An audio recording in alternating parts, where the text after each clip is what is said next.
Assalamualaikum warahmatullahi wabarakatuh. Hello everyone, let me introduce myself. My name is Wati Tuhuteru and I'm from the English department class A. In this video, I will explain material about modal verbs can, could, and would for invitation, offers, request, and permission. Modals, permission and obligation, and ability. For the first, there are modal verbs.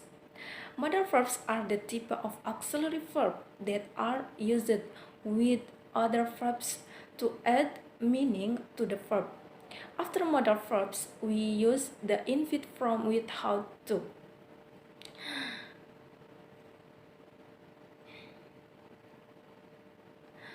Next, we can use the table. There are several modal verbs such as can, might, must, shall, will, could, may, should, would. For example, hey you, could pass me that plate, could you? Can I have a taste? Next, can, could, would for invitation, offers, request, and permission. So, for this second, I will explain the meaning and example of sentence from can, could, and would as well as the difference and their use for invitation, offers, request, and permission. Number 1, meaning and example sentence. The first can. In general, can refers to a person's ability to do something. When using can, it usually refers to an ability or skill. Either in the present tense or future tense. For example, I can make cake in the kitchen. For could, the word could is the past form of can. The word could emphasize ability or ability. For example, could you let me go on the trip? Next, would. Would in Indonesian is interpreted as akan. Use of would use of would to express requests, general situation and wishes. For example, will you please open the door? Number 2, difference can and could.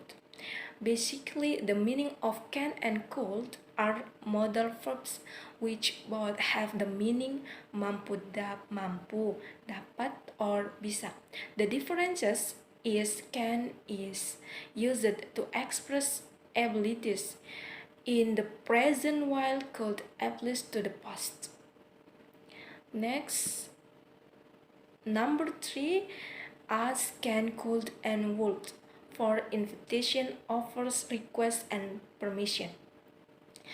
We ask the modal verbs can, could, and would to offer to do things for people or to invite them to do something. We also ask them to make requests or ask permission to do something. Okay, next, modals, permission, and obligation. Use of the modal verbs to talk about permission and obligation. The following is definition and example. Permission for can is often used to ask for and give permission. For example, can I sit here? You can use my car if you like. Can I make a suggestion? For could, we also use could to ask for permission, but not to give it. Could is more formal and polite than can. For example, could I ask you something? Could I borrow your pen for a moment, please? Next, might. Might is the most formal way to ask for permission. For example, might I see your passport, please? Next, prohibition. We use can and must to show the something is prohibited. Can't. We ask can to talk about something that is against the rules, particularly when we didn't make the rules. Must not or must.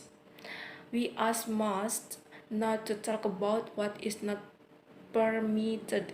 It is common on public things and notice informing people of rules and laws. Next, obligation. We use have to and must to express obligation. There is a slight difference between the way we ask them. Have to shows use that the obligation comes from outside the speaker. Must expresses a strong obligation or necessity. Oh, I'm sorry. Um, Necessity if often shows use that the obligation comes from the speaker or the authority that wrote the sentence. Next, and for the last, namely ability. Um, we ask can and can to talk about someone's skill or general abilities. Example, she can speak several languages. He can swim like a fish. And then we ask can to talk about the ability to do something at a specific time in the present or future. For example, I can see, help, can breathe. Next, we ask could to talk about the past. For example, I could see you. Maybe that's all the material I can convey. I oblige for anything less or more. Wassalamualaikum warahmatullahi wabarakatuh.